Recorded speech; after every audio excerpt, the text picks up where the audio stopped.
ఏంటన్నా నన్ను రాజకీయ నాయకుడు చేసావు? ఏమిటో తెలియదురా, ఇవాళ నేను సీఎం గా వేయాలనిపించింది.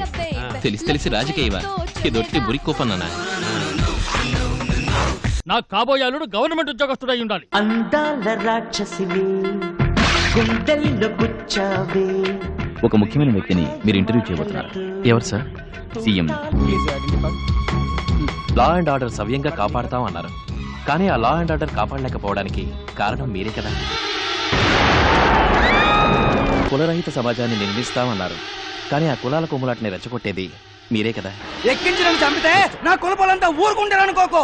మంటల్లో చేతులు పెడితే కాల్తాయంటున్నాను. నీకర్థం కాల. ఒక్కరోజు సీఎంగా ఉండి చూడు. ఇది సాధ్యమైతే నేను సిద్ధమే. ఒక్కరోజు నీ పదవిలో ఉండి చూస్తాను.